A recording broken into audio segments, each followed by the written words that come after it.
Berikut ini adalah grafik perkembangan COVID-19 di Indonesia periode 2020 sampai 2021. Dapat dilihat grafik terus meningkat. Hal tersebutlah yang menjadi kekhawatiran kita terhadap virus SARS-CoV-2 atau yang kerap kali kita sebut dengan virus corona. Banyak sekali warga Indonesia yang terkena dampak dari pandemi ini. Namun, tahukah kalian apa itu SARS-CoV-2? Virus SARS-CoV-2 yang merupakan singkatan dari Severe Acute Respiratory Syndrome Coronavirus 2 merupakan coronavirus jenis baru yang menyebabkan penyakit COVID-19 atau Coronavirus Disease 2019. Penamaan tersebut disebabkan karena virus ini pertama kali terdeteksi di kota Wuhan, Tiongkok pada bulan Desember tahun 2019. Virus ini diketahui berasal dari kelelawar yang masuk ke manusia atau yang disebut juga dengan zoonotic. Struktur virus. Struktur SARS-CoV-2 terdiri dari kapsid berbentuk bola yang terdiri dari protein membran atau yang dilambangkan dengan M dan envelope yang dilambangkan dengan E. Protein nukleokapsid yang dilambangkan dengan N yang melindungi materi genetik virus, dan spike yang dilambangkan dengan S yang menyelubungi kapsid merupakan protein yang terikat dengan reseptor ACE2 yang banyak ditemui di paru-paru, arteri, jantung, ginjal, dan usus. Klasifikasi virus. Yang pertama dilihat dari materi genetiknya. Virus corona memiliki genom berupa RNA berantai tunggal yang dapat bermutasi. Yang kedua dilihat dari virulensi virus. Virus corona merupakan virus yang virulen, yaitu melakukan replikasi sehingga dapat menyebar ke sel-sel tubuh lainnya. Dan yang ketiga, dilihat dari sel inangnya. Virus corona menyerang sel organ manusia yang memiliki reseptor ACE2.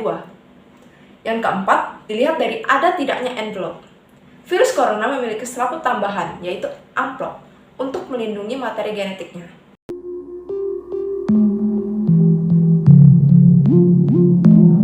Cara SARS-CoV-2 menyerang dan dampaknya.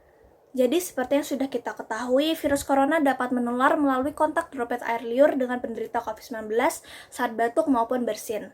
Virus corona dapat masuk ke sel tubuh kita melalui reseptor ACE2. Reseptor ACE2 ini berikatan dengan protein spike yang dimiliki oleh virus corona. Reseptor ACE2 ini banyak sekali dijumpai di organ paru-paru, sehingga sasaran utama virus corona adalah paru-paru. Dari situ, dia mulai mereplikasi dirinya dan menyebar ke sel-sel tubuh yang lain, dimulai dari paru-paru, pembuluh darah, hingga organ vital kita yaitu jantung. Nah, selanjutnya, sistem kekebalan imun tubuh kita tentunya akan bereaksi terhadap virus corona, sehingga dibutuhkan sistem imun tubuh yang baik untuk menyerang virus corona.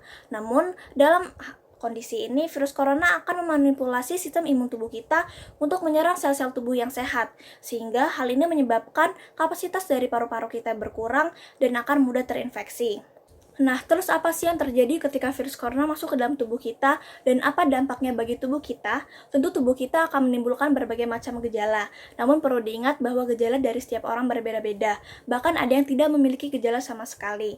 Namun ada juga yang memiliki gejala hingga muncul komplikasi.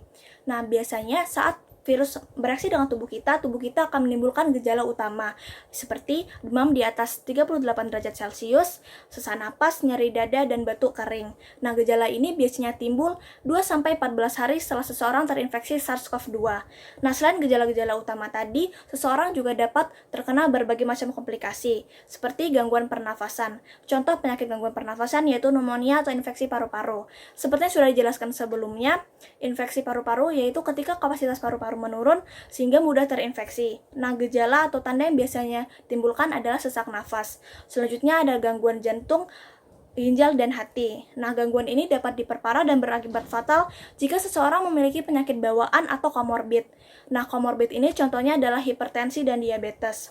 Jadi, seseorang yang memiliki komorbid dan memiliki sistem imun tubuh yang lemah saat terkena COVID-19 cenderung memiliki peluang kecil untuk bertahan. Namun yang memiliki sistem imun tubuh yang baik biasanya akan memiliki beberapa gejala saja dan akan sembuh dengan sendirinya.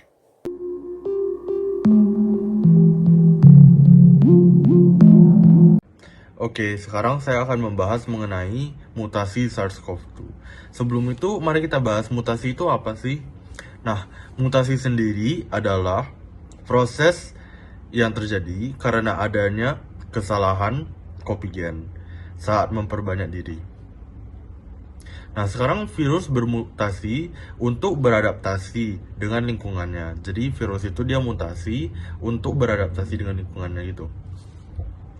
Nah, dan ditemukan bahwa SARS-CoV-2 dapat bermutasi 2 kali sebulan sehingga dapat menghasilkan banyak varian baru, contohnya Delta dan Omicron gitu.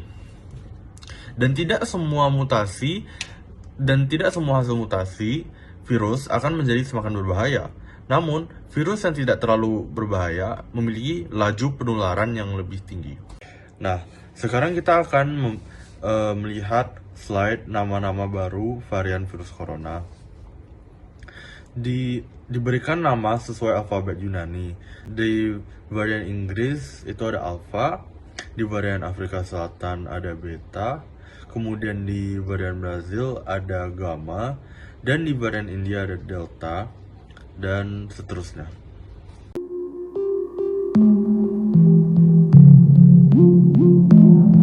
Baik, sekarang kita akan ke upaya pencegahan dan pengobatan. Nah, sekarang apa sih upaya-upaya yang bisa kita lakukan untuk mencegah penularan virus? Nah, berikut adalah cara-caranya. Pertama, mengonsumsi makanan yang sehat, berolahraga, istirahat yang cukup agar imun tubuh terjaga dengan baik. Kemudian melaksanakan 5M. 5M itu apa sih? Nah, 5M. 1. Memakai masker. 2. Mencuci tangan. 3. Menjaga jarak. 4. Membatasi mobilitas. Dan 5. Melaksanakan vaksinasi. Bagaimana sih cara kerja vaksin? Saat memasuki tubuh kita, patogen atau penyakit baru membawa antigen baru. Tubuh kita perlu membuat antibodi spesifik untuk setiap antigen baru yang dapat menempel pada antigen dan mengalahkan patogennya. Vaksin adalah fragmen kecil yang dilemahkan dan tidak berbahaya dari organisme, termasuk bagian-bagian antigennya. Fragmen ini ada dalam jumlah yang cukup, sehingga tubuh kita dapat belajar untuk membangun antibodi khusus untuk organisme tersebut. Kemudian, jika tubuh kita bertemu dengan antigen organisme yang sebenarnya di kemudian hari, tubuh kita sudah tahu cara mengalahkannya. Selanjutnya, cara mendeteksi SARS-CoV-2. Yang pertama, penderita COVID-19 dapat dideteksi dengan tes PCR dan swab antigen. Yang kedua, PCR mencari keberadaan virus corona melalui RNA dan DNA, sedangkan swab antigen melalui antigen atau protein yang dikeluarkan virus corona. Selanjutnya adalah pengobatan. Ketika terdeteksi COVID-19, yang harus dilakukan adalah yang pertama, mencari penyedia layanan kesehatan jika membutuhkan dan mengalami gejala parah. Yang kedua, karantina selama 14 hari di ruangan terpisah dengan orang lain. Yang ketiga, tidak pergi ke tempat-tempat umum. Yang keempat, mengenakan masker untuk melindungi orang di sekitar kita. Kelima, tetaplah positif, yaitu melakukan interaksi jarak jauh dengan internet dan berolahraga. Apakah kalian tahu, WHO tidak merekomendasikan pengobatan secara mandiri, termasuk antibiotik, karena belum ditemukan obat khusus untuk mengatasi virus corona secara langsung. Pandemi memang sudah mulai Kasus virus mereda. corona sudah semakin mereda. Namun, perjuangan kita belum berakhir di sini. Sekarang, keputusan ada di tangan kita. Untuk itu, taatilah prokes dan vaksinasi agar menang dari pandemi. Salam Salam sehat dan sampai jumpa.